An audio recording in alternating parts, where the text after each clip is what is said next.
ஆடப்பா. டேய் பட்டுசாமி, இவ்வளவு நேரமா நீயே அடிச்சுக்கிட்டு இருந்த, இன்னும் ஆட்டோ க்ளோஸ். சார், எது சார் வந்திருக்காரு? இங்க அனுப்பட்டுமா?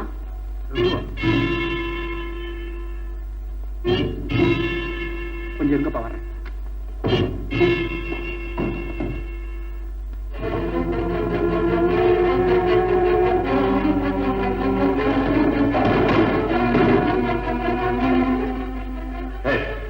பட்டுசாமி எங்க? பட்டுசாமி எங்கடா? கிடையாது.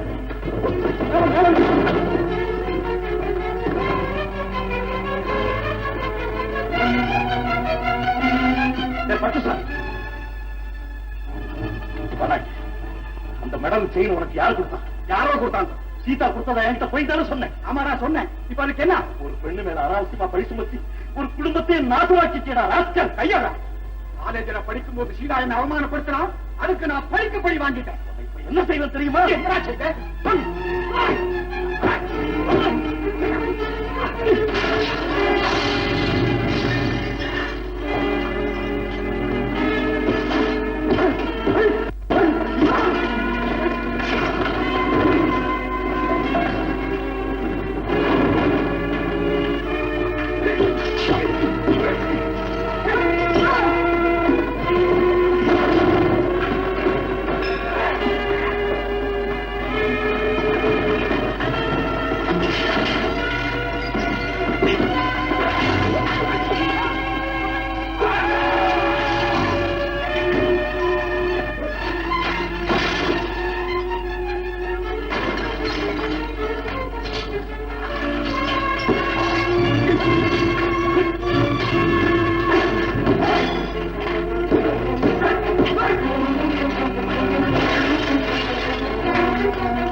வேண்டாம்.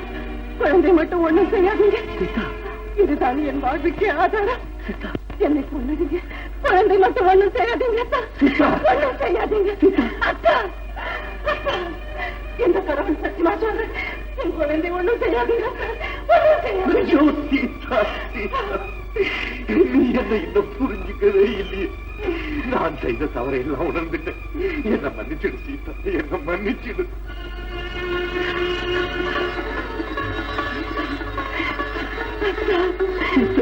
அத்தா, அத்தா,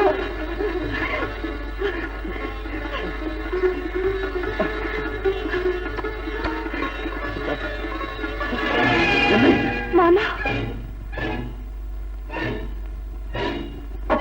பட்டுசாமியை கொலை செய்த குற்றத்துக்காக உன்னை கைது செய்கிறேன். புறப்படு. கொலை செஞ்சீங்களா? நீங்க கொலை செஞ்சீங்களா? உண்மை சொல்லுங்க. சொல்லுங்க. நான் கொலை செய்யல அப்பா. உண்மையா சொல்றப்பா, நான் கொலை செய்யலப்பா. தக்க ஆதாரத்தோடு தான் வந்திருக்கேன். நட. ஒரு சின்ன எறும்புக்கு கஷ்டம் ஏற்பட்டா கூட பரிதாபப்படுவார். அவரா கொலை செய்வார். இருக்காது மாமா, இருக்காது. உங்க மகன் குணம் உங்களுக்கு தெரியாதா? இந்த சமயத்துல தகப்பன் பிள்ளைங்கிற உறவுக்கு இடமில்லை. இது என் கடமை. அப்பா, நீங்க உங்க கடமை செய்யறத பத்தி நான் ஒண்ணு சொல்லல. ஆனா உண்மையை தெரிஞ்சுக்கப்பா, நான் கொலை செய்யலப்பா. மாமா, அவர் தான் கொலை செய்யலன்னு சொல்றாரு. அவரை கைது செய்து அழைச்சிட்டு போறதுதான் உங்க கடமை. அப்பா கிட்ட பேசாது. அப்பா, நடந்த உண்மையை நானே சொல்றேன். சொல்ல வேண்டியதை கோர்ட்ல சொல்லிக்க. எங்கிட்ட ஒண்ணும் சொல்ல வேண்டாம். மாமா, உங்க பெருமை பாருங்க, பாருங்க. இவன் வளர்ந்த பெரியவன அப்பா எங்கேன்னு கேட்டா உங்க தாத்தா தாண்டா அப்பாவை ஜெயிக்க சொல்லவா? சொல்லுங்க. சீதா, ரகுவுக்கு அப்பாவும் இல்ல. ஒரு போலீஸ் அதிகாரி, சட்டத்துக்கு அடிமை. அம்மா, அடிமை நான். என்னால ஒண்ணும் செய்ய முடியாது. கூட்டிட்டு வாங்க. நம்ம துன்பம் எல்லாம் தெரிந்து போச்சு. இனிமே எந்த கஷ்டமும் வராதுன்னு நினைக்கும் போது இந்த பேரிட வேண்டும்.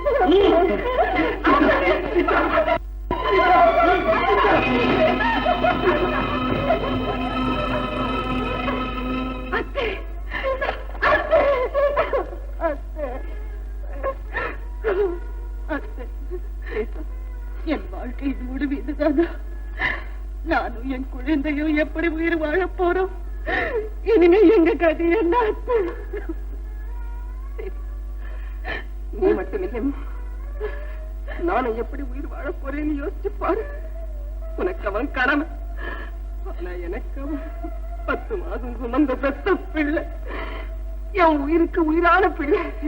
என் வாழ்க்கையே அவன் தான் அம்மா. இந்த பற்றும் பாசமும் மாமாவுக்கு இல்லையாத்து. நாங்க என்ன பாவம் பண்ணினோம்? யாருக்கு என்ன தீங்கு நினைச்சோம்? மாமா பேச்சாத்தான் கேட்காம நடந்தாருங்கிற கோபத்திலே பெத்த பிள்ளைன்னு கூட பார்க்காம கைது செய்தார். அவருக்கு மட்டும் நிம்மதி கிடைக்குமா? சீதா, ரகு மேல அவருக்குள்ள அன்பு உனக்கும் எனக்கும் இந்த உலகத்திலே வேறு யாருக்குமே கிடையாது. அப்படின்னா மாமாவை ஏன் அவரை கைது செய்தாரு? இதையது அம்மா நானும் கேட்டேன். பெத்த பிள்ளைங்கிறதுக்காக என் கடமையை செய்ய வேண்டாமான்னு கேட்கிறாரு. பக்கம் பார்த்தா புருஷன், இந்த பக்கம் பார்த்தா பிள்ளை. மத்திர கிடந்து நான் அனுபவிக்கிற துன்பம் கொஞ்சம் நஞ்சம் இல்லைம்மா. அத்தே, சீதா, நம்ம கண்ணீருக்கு முன்னால அநீதி நிலைச்சு நிக்காதம்மா, நிலைச்சு நிக்காது. எல்லாம் நல்லதாவே முடியும். சரி, நான் போய் அவரை பார்க்கிறேன். அத்தே, அவர் இருப்பது லாக்கப்பிலே, உண்மை இருப்பது வெளியிலே. இந்த நிலைமையில உண்மையை வெளிப்படுத்த வேற யார் இருக்கு? தைரியமா இருந்தா மட்டும் நியாயம் கிடைச்சிடுமா? அவரை நிரப்பராது என்ன நிரூபிக்க வேண்டியது என் கடமை. அத்தை, தயவு செய்து என்னை தடுக்காதீங்க.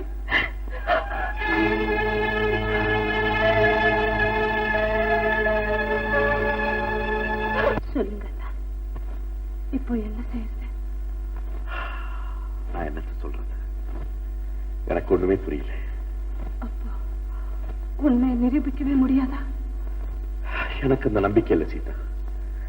குற்றவாளியா நிக்கிறது நான், எனக்கு எதிராக வழக்கு நடத்துறது அப்பா. இதனுடைய முடிவு என்ன ஆகுமோ எனக்கே தெரியல. அப்படி எல்லாம் சொல்லாதீங்க சார். நீங்க எதுக்குமே கவலைப்படாதீங்க. கவலைப்படாம என்னால எப்படி இருக்க முடியும்? லாக்கப்ல இருந்துகிட்டு நான் என்னதான் செய்ய முடியும்? உண்மையை வெளிப்படுத்த எனக்கு சந்தர்ப்பமே இல்லையே சீதா. நானே உண்மையை கண்டுபிடிச்சு உங்களை எப்படியாவது காப்பாத்துறேன். என் உயிருள்ள வரைக்கும் உங்களை விடுதலை செய்ய முயற்சி செய்வேன். நோ, வேண்டாம் சீதா. இந்த முயற்சியில உனக்கு ஏதாவது ஆபத்து வந்தா பிறகு நான் இங்கே சாக வேண்டியதுதான். ஐயோ, ஏன் அப்படியெல்லாம் சொல்லுங்க? எனக்கு ஒண்ணும் ஆகாது. கடவுள் நம்மை காப்பாற்றுவார்.